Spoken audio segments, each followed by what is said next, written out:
We were kind of just talking about it. If you find a charge on your bank statement from a place where you've never spent any money, you would likely assume that that's fraud.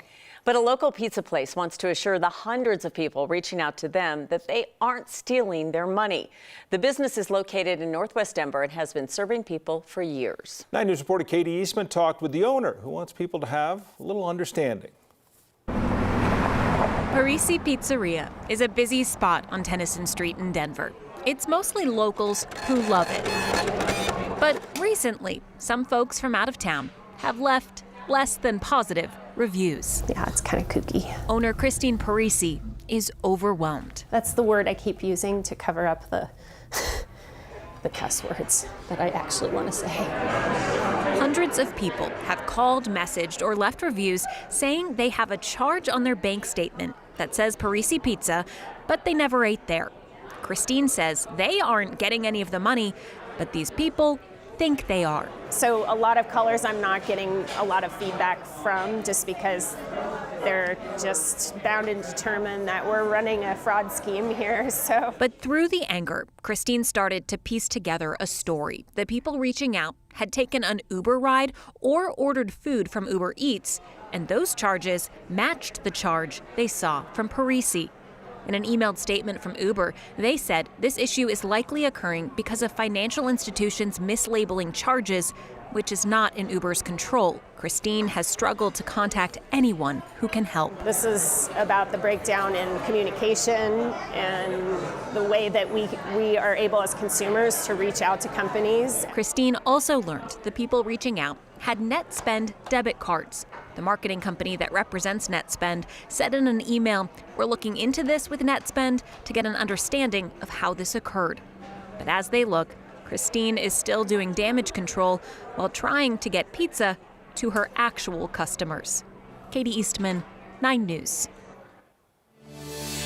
It's been a costly winter to be an XL customer, and people are sharing their complaints about the bills doubling, even tripling this year.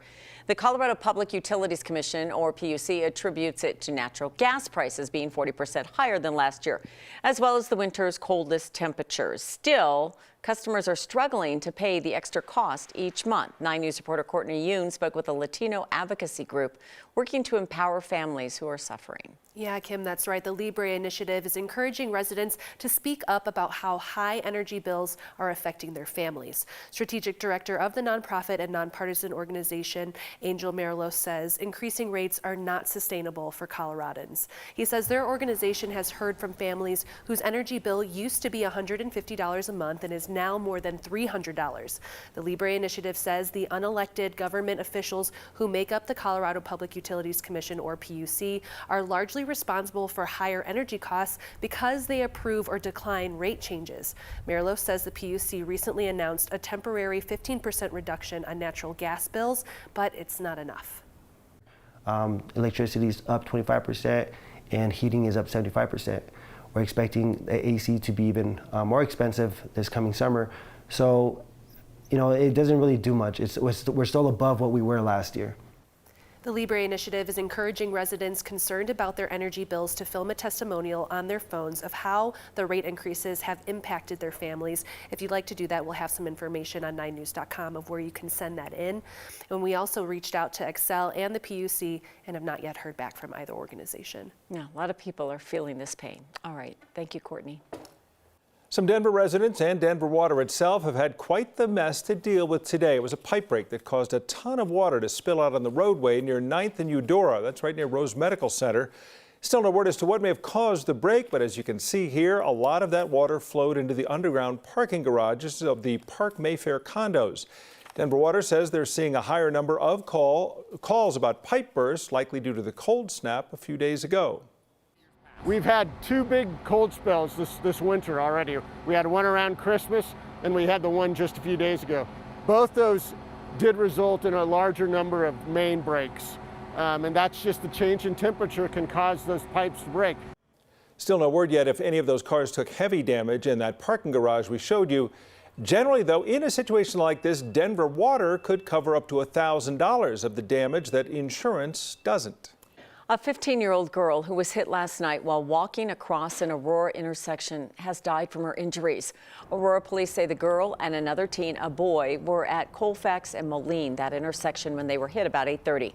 The boy was also hurt. Police say he's in the hospital. They have not released his condition. Police say it's unclear if the two were in a crosswalk or not. The driver stayed at the scene. A man faces charges for another crash at that same intersection in Aurora. 41-year-old Jerry Lee Mahan Jr. is accused of driving into the bus stop January 24th. Police say his vehicle pinned two people against the bus shelter, and his vehicle also became stuck. But as soon as it was freed, he left the scene. One of the two victims suffered serious injuries, did survive. Mahan now faces several charges. There's an investigation now underway. This after Littleton police say that one of their officers shot and killed a suspect overnight. Police say they saw a man riding a stolen motorcycle near Bannock and Powers just after 1 a.m. He crashed, but when the officers went to talk with him, they say that he ran away and then pulled out a gun. One officer shot at the suspect. That suspect went to the hospital but later died. The officer was not hurt. A small-town Colorado police officer who just pleaded guilty to 2 felonies has now resigned. Dawn Flazar gave her resignation letter to the Log Lane Village Town Board this morning. She had been patrolling the streets of Log Lane until yesterday's guilty plea. Investigators say Flazar pocketed more than $30,000 in vehicle inspection fees while she was an officer in the town of Morrison. Flazar will face sentencing in April and could face up to 3 years in prison. Fentanyl has inundated our communities, causing more than 215 overdose deaths in Denver last year. The crisis is so severe, Denver police has created a dedicated fentanyl investigations team. 1 sergeant and 5 detectives will focus on tracking down how fentanyl is being distributed here and cutting down on that supply. Coming up at 6 on Next, a drug addiction counselor shares concerns that the team's effort will focus more on arrests rather than solving the addiction problem itself. Another Colorado lawmaker has joined the push to get rid of TikTok in the United States, but Senator Michael Bennet has a different idea than just banning it outright. In a letter sent to the CEOs of Apple and Google, Bennet pushes the idea to stop future updates and bug fixes to the app. The idea being that over time, TikTok would stop working on people's phones. Bennet and Colorado Congressman Ken Buck are part of a growing list of lawmakers who are concerned about the app's parent company in China and how it handles security. President Biden has already signed a law banning it from some government phones. And we're trying to make sure that there are welcoming opportunities and opportunities that are equitable. That is especially true for Black History Month. Just ahead, the new specifically created library card that speaks volumes.